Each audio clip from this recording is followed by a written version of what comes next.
magsama-sama sa gawaing ito at ihanda na po natin ang ating mga isipan. Ang ating kaisipan ay kailangan mapasailalim sa kapamahalaan ng ating puso upang maintindihan at maunawaan po natin ang bawat mga katotohanan na ito po ay mahahayag. Actually po, ang ating topic for today ay pinamagatan ko po that the reality of the Word of God. Basahin ko po sa Hebrew chapter 4, verse 11 hanggang 13. Let us labor therefore to enter into the rest, lest any man fall after the same example of unbelief. For the word of God is quick and powerful and sharper than any two-edged sword, piercing even to the dividing asunder of soul and spirit, and of the joints and marrow, and is the discerner of the thoughts and intents of the heart. Neither is there any creature that is not manifest in his sight, but all things are naked and open unto the eyes of him with whom we have to do. Father, we thank you for this scripture. I pray to continue, Lord, na alisin lahat ang mga tabing na nakatakip sa mga katotohanan na nasa likuran nito, Panginoon Lord God Almighty, upang patuloy, Panginoon, na mailagak po namin ang aming pong pagpapahalaga, pagpaparangal, Panginoon, sa iyo sa pagitan ng mga salita na ito, Diyos, ay mahahayag. Dalangin ko po na gamitan mo ang lahat, Panginoon, ng karunungan, kaalaman ng kagaling sa iyo. At alisin mo, Panginoon, ang makamundong karunungan, Panginoon, Lord God Almighty, na nakontaminado sa katwiran ng mundo ito, Panginoon. I pray na patuloy samahan mo kami ng lahat ng iyong mga heavenly host. At salamat, Lord God Almighty, sa patuloy na bukas ng pintuan ng kalangitan at malaya po kami na sama-sama maging isa, Panginoon, enter into your holy presence and live all day long. Father, we thank you. We give you praise, glory, and honor in the most wonderful name, Lord and Savior, Jesus Christ. Amen and amen.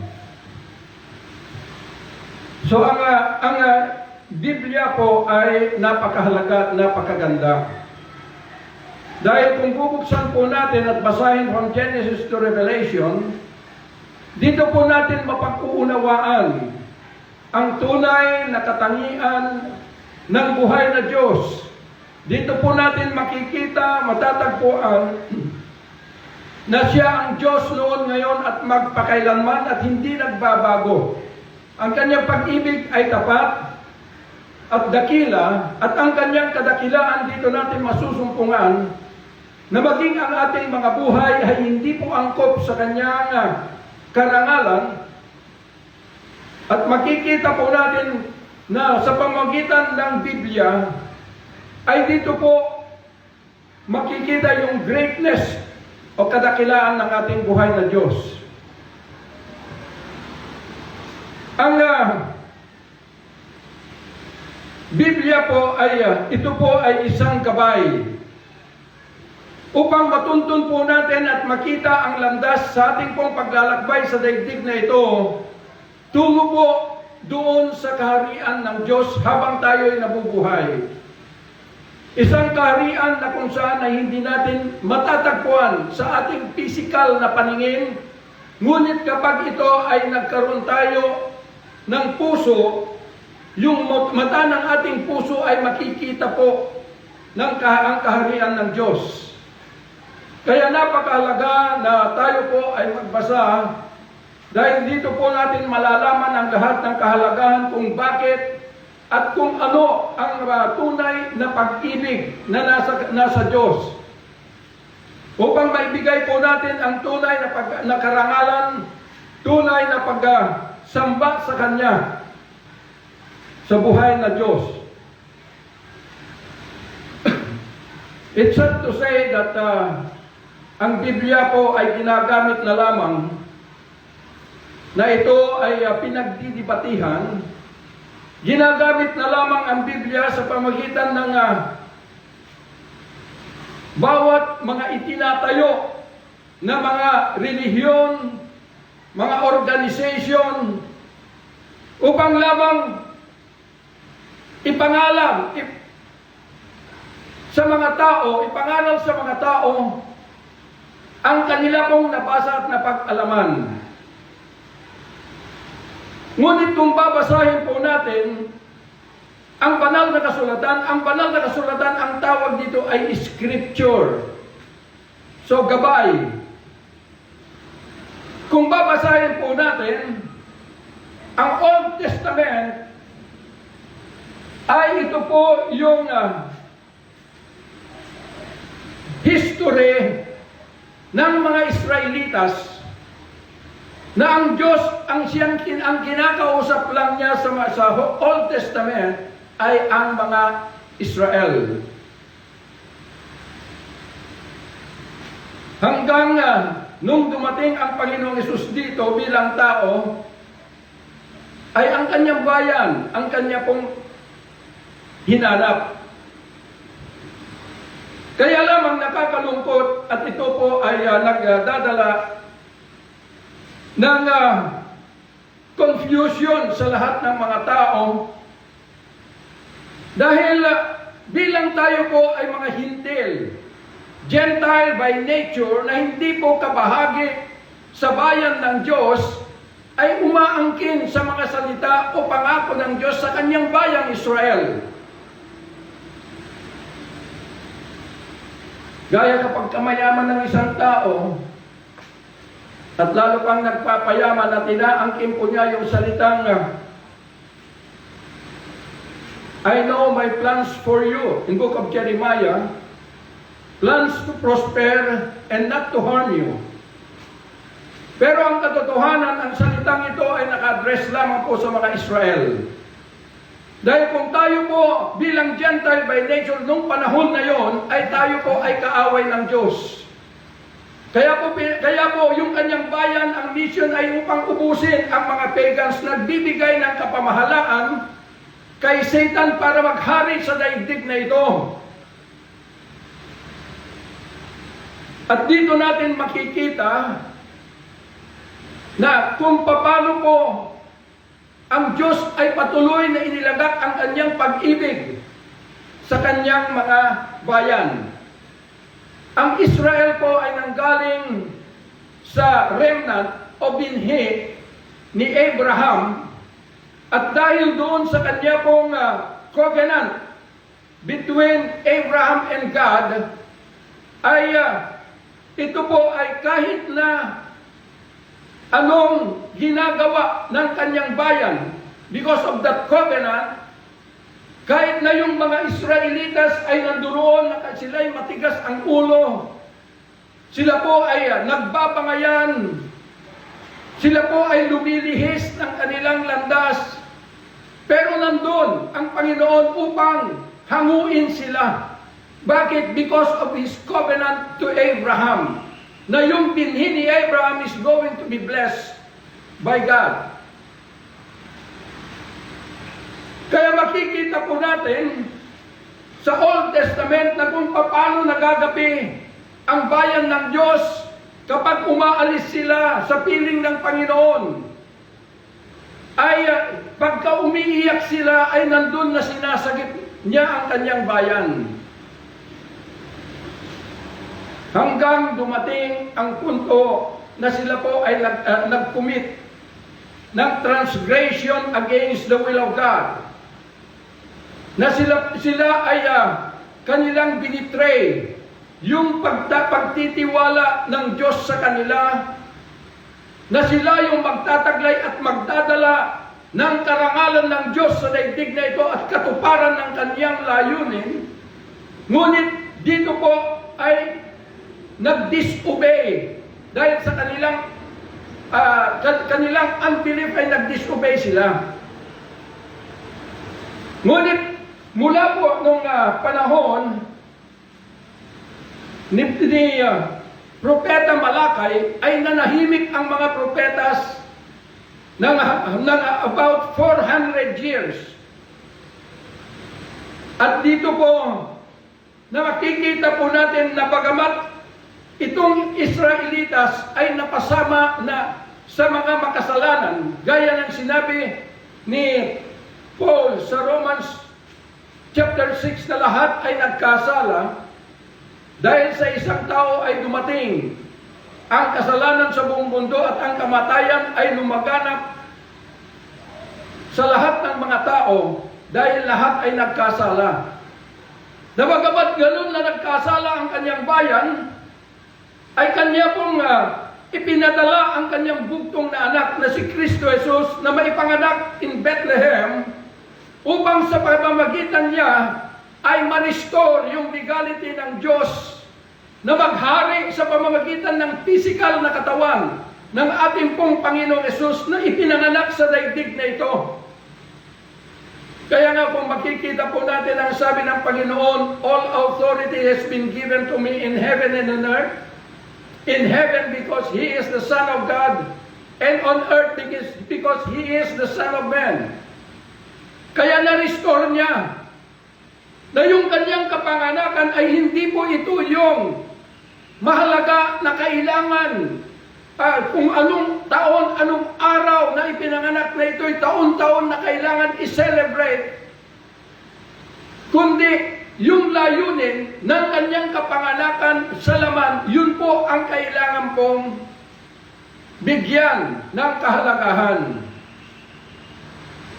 To restore the legal authority of God through the body, physical body of Jesus Christ.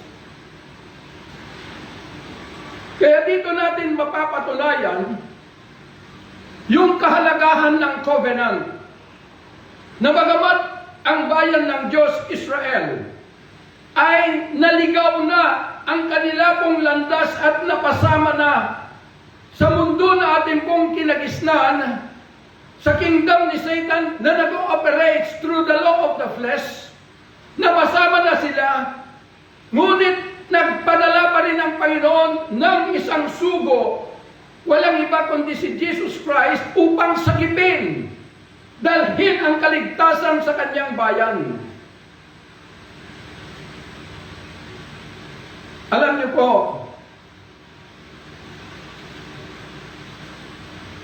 ito po ang nakakalungkot dahil inaangkin ng lahat ng mga Gentiles na yung kaligtasan na yon ay kabilang tayo bilang Gentiles sa pagdadala ng Panginoon sa kanyang bayan. Pasensya na po kayo.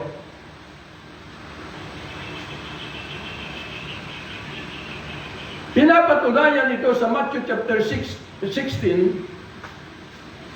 na nung yung isang Canaanite na babae bilang siya ay hintil ay lumapit sa ating Panginoong Hesus at ang sabi niya, Panginoon, anak ni David, maawa ka sa akin dahil ang aking anak ay pinapahirapan ng demonyo. Ang Panginoong Hesus hindi po umibig. Kaya yung kanyang mga disipulos, ang sabi niya, paalisin mo siya dahil nag-iingay. Doon bumukas ang bibig ng Panginoon at ang sabi niya, hindi ako pumunta dito kundi para lamang sa mga tupa na nawala sa Israel. So, dinala po ng Panginoon yung kaligtasan para sa kanila. Na yung ipinapangaral dito ngayon, sa ibang mga grupo na sasabihin na kapag tinanggap mo si Jesus, kahit na anong ginawa mo, kahit magkasala ka, gagawa ang Diyos ng paraan para maligtas ka. Naniniwala ako doon kung ikaw ay Hudyo. Ikaw ay bayan ng Diyos. Pero kung ikaw ay hintil, hindi po akma ito. Dahil yung kaligtasan ay hindi po dinala para sa atin, kundi para sa kanyang mga bayan.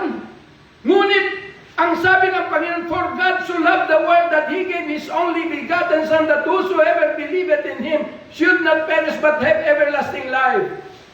Na yung ang sabi po ni John, chapter 1, as many as receive Him, to them gave He power to become children of God, and to them that believe on His name. So dalawang dito na yung Israel o Hudyo ay ito po ay dinala ng Panginoon ng kaligtasan sa kanila at ililigtas niya at hahanapin sila dahil po doon sa covenant ng Panginoon kay Abraham.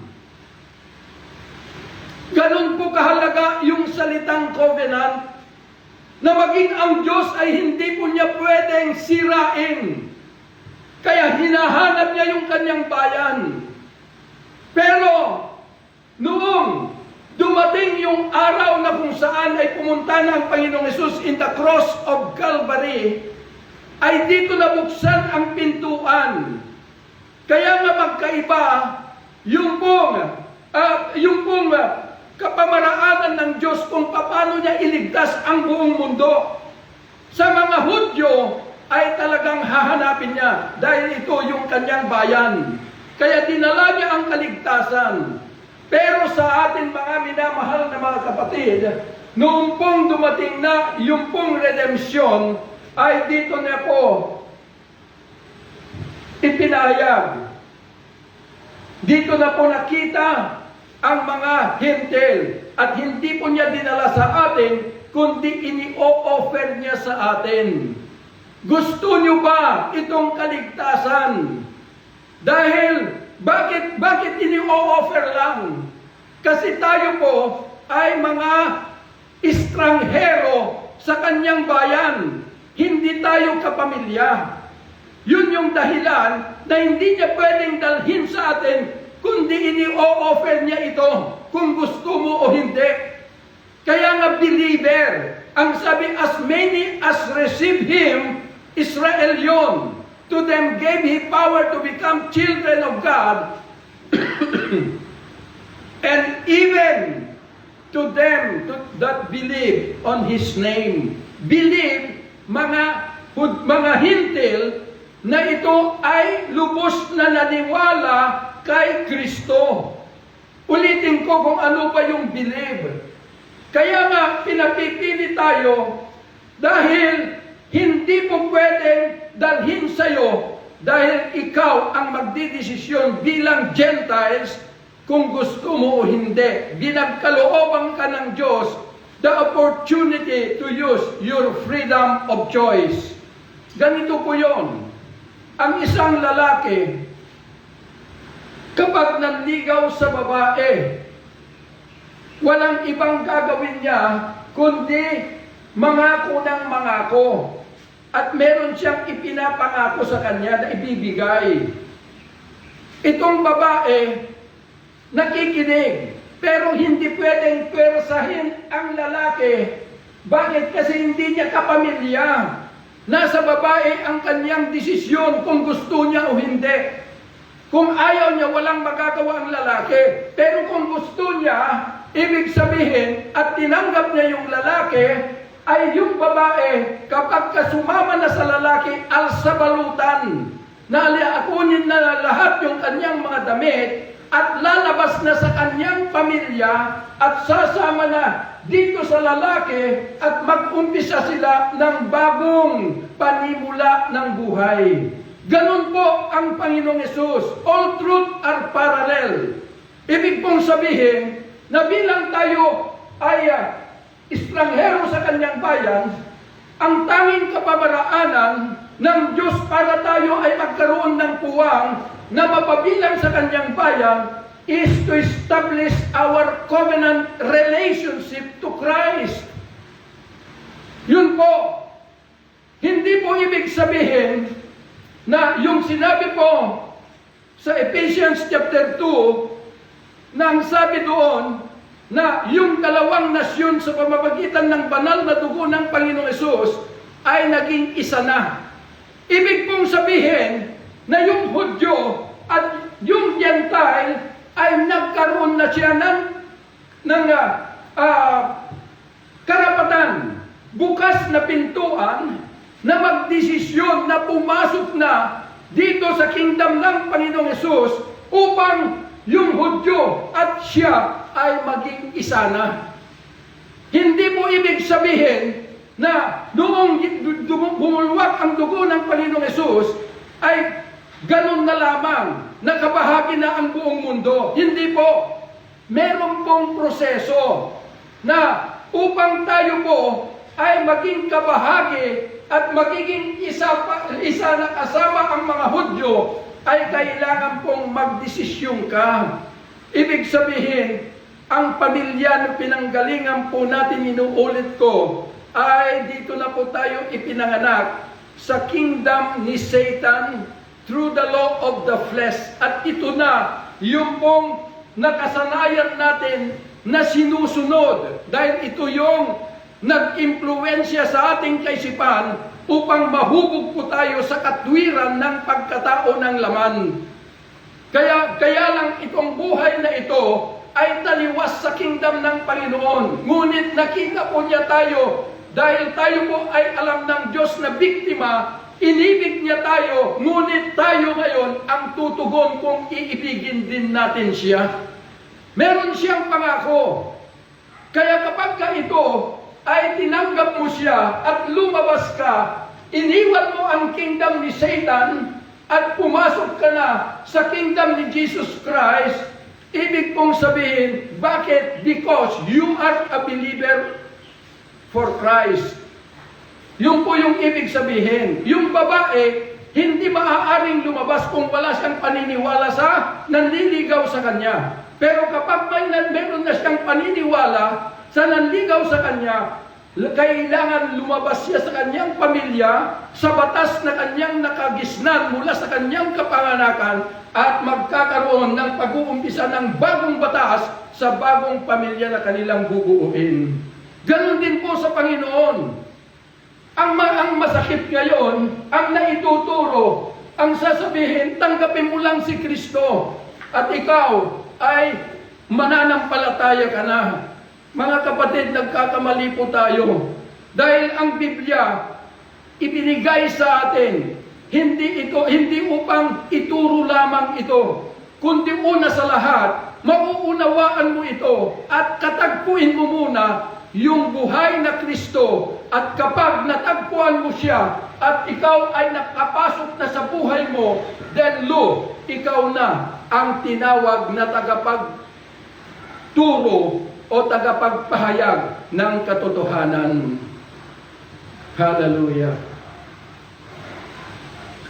Hindi dahil binabasa natin ang Biblia ay inuunawa na natin sa ating sariling kaalaman.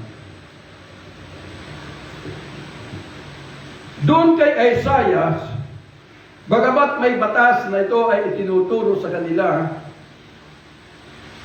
ang sabi ng Panginoon, Isaiah 55, na the word that cometh out from my mouth, sabi ng Diyos, the word that cometh out from my mouth shall not return void unto me, but it shall fulfill the purpose that pleased me. So, word that cometh out from His mouth, it is different from the written word. Kaya nga sinabi ng Panginoon na sa Matthew chapter 4 kay Satanas, na ang sabi niya, ni Satanas kasi, yun yung bato, kaya mong gawing tinapay. Pero ang sabi ng Panginoon, men shall not live by bread alone, but by every word that cometh out from the mouth of God.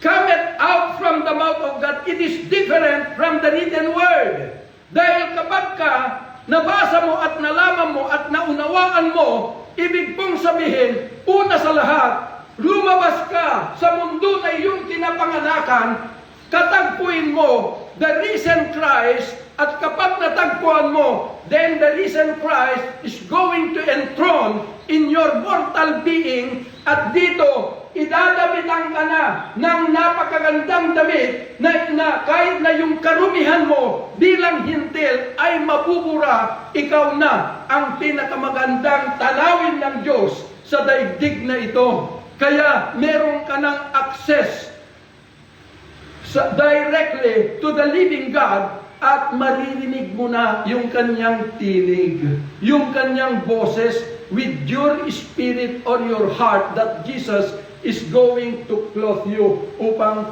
ikaw ay maging maganda sa kanyang paningin. This is the grace of God.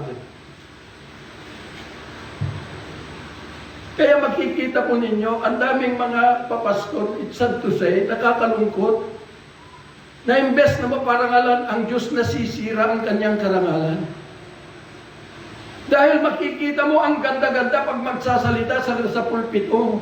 Pero kapag wala na sa pulpito, kung ano-anong lumalabas sa kanyang bibig, galit at mga ano-ano pa. Nakakalungkot pagkatapos sasabihin, pastor ako. Kaya kung minsan, ako po, pasensya na po. Kung minsan parang ayaw ko nang tawagin ng isang pastor ng pastor. Dahil parang sinabi ko na pastor, parang uma-agree ako that they are a legitimate servant of the living God. Pero hindi po. Dahil ginagamit ni Satan ang tao upang ilihis ang lahat doon sa katotohanan. Kaya anong ginawa ng tao? Kapag ka mayaman, kapag ka may pera, kapag may dumating, hallelujah, blessing ng Panginoon. Pero tingnan mo, yung katatayuan mo, kung tama o hindi sa harapan ng Diyos, pagkatapos sabi mo na there is a blessing from God, God never na i-compromise niya ang lahat ng bagay na nanggaling sa Kanya upang magamit to the kingdom where we have from. Dito sa kingdom ni Satan, hindi po. Because Satan knows how to give also a blessing.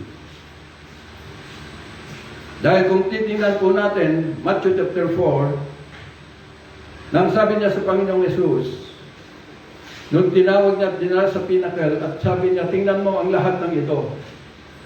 Ang lahat na yan, sabi niya, the splendor of this world, ay ipinapagkatiwala sa akin, ibibigay ko ang lahat ng ito sa iyo kung magpapatira pa ka sa aking harapan.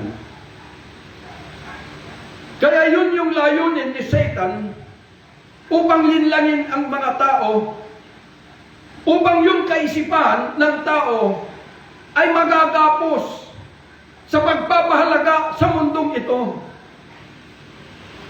Kung titingnan po natin yung sinabi ni Pedro sa 1 Peter chapter 5, na ang sabi niya, casting all your cares upon Him and He will care for you. Ang mali po doon, ginagamit ang bersikulo na ito, na sasabihin kung may problema ka, kung may kabigatan ka, lumapit ka kay Jesus dahil siya ay He care for you. Hindi po ganon, mali po. Yung pong casting all your cares upon Him, ang ibig pong sabihin, yung kinakapanganakan natin sa daigdig na ito under the kingdom of Satan, wala nang mahalaga na nakita natin kundi matustusan ang physical na buhay.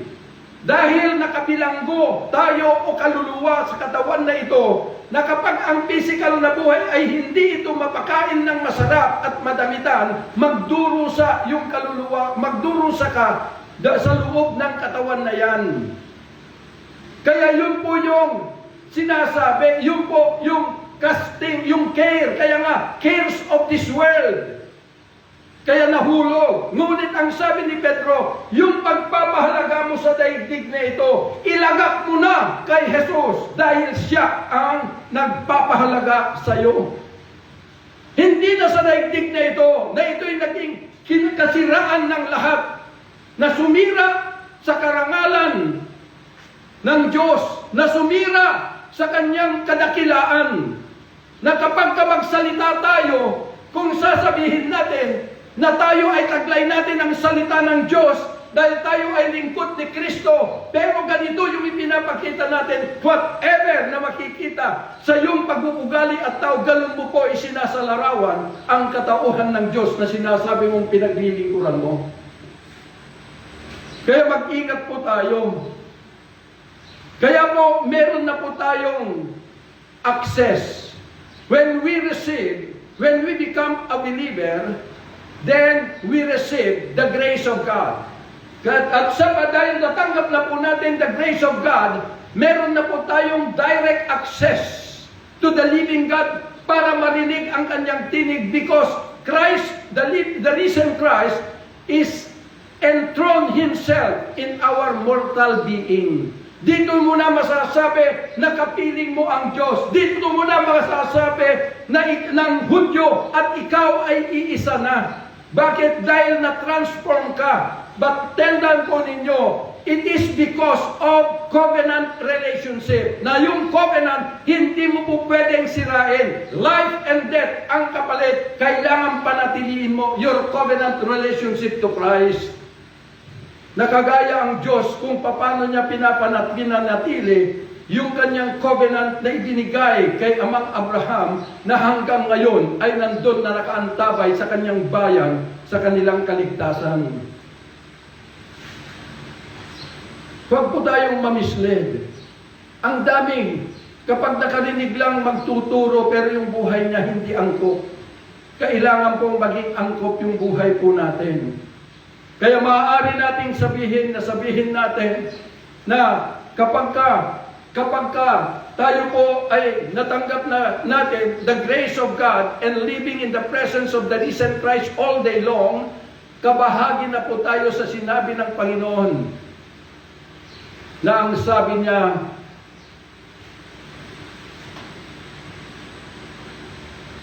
"Man shall not live by bread alone, but by every word that cometh out from the mouth of God." Ibig pong sabihin, maririnig na yung tinig. Meron ka ng direct contact from God. At siya na yung nagdadala sa iyong buhay. Kaya nga sinasabi ko na tayo po bilang Gentile o bilang tayo ay mga tunay na believer, tinawag po tayo ng Panginoon into a highest dimension na kailangan ito yung lakaran po natin na ito, it is stand beyond limitation of men. Hindi kayang arukin ng kaisipan ng tao.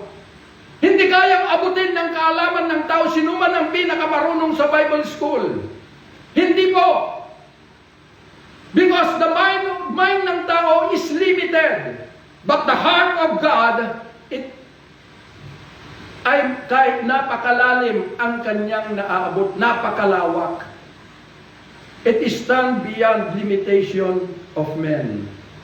Kaya po, sa New Testament, nung sinabi po ni Paul na in 1 Corinthians chapter 2, verse 4 and 5, "My preaching are not from enticing words of man's wisdom, but by demonstration of power and spirit." So that, ang sabi niya, your faith will not stand to the wisdom of man, but to the power of God. So, dito po makikita po ninyo na si Paul ay isang matalinong guro ng batas. He is the Pharisee of the Pharisees. Pero nung nakita niya yung liwanag ng katotohanan, ay dito na po, sabi niya, hindi na sa mga karunungan ng gagaling, but it is the demonstration of power and spirit. Ibig pong sabihin na since the Spirit or the risen Christ ay nagtrono na po sa ating buhay at dala po yung Spirit natin upang idamit sa atin na ito yung pinakapuso po natin, then the heart of man and the heart of God join together as one to mobilize you into all truth. Hindi po yung kaalaman mo. Dahil sabi ni Pablo, kahit na alam mo ang katotohanan, hindi mo kaya na gawin, kundi yung masama ang magagawa mo. Oo, kasi kapag ka nagalit ka, lahat ay masasabi mo. Pero sasabihin mo, pastor ka, nagtuturo ka ng salita ng Diyos. Di lalong napapahiya ang Diyos dahil ganun mo isinasalarawan ang katauhan ng Diyos na ipinapangaral mo. Hindi po. Kaya po, hindi na po. Tapos na yung karunungan ng tao. Ang kailangan na ng Diyos ngayon ay yung mga tao na kaya niyang dalhin, na siya po ang magmobilize pero tayo yung mga magdadala ng katawan. Yun po ang katotohanan ng salita ng Diyos. Kaya yung versikulo po natin, for the word of God is quick and powerful and sharper than any two-edged sword, piercing even the dividing asunder of soul and spirit. So ibig pong sabihin na ang tinig ng Diyos ay napakalakas, napakadakila, makapangyarihan, that even na kung siya po ay nagsalita through your mouth, it penetrates even the dividing of souls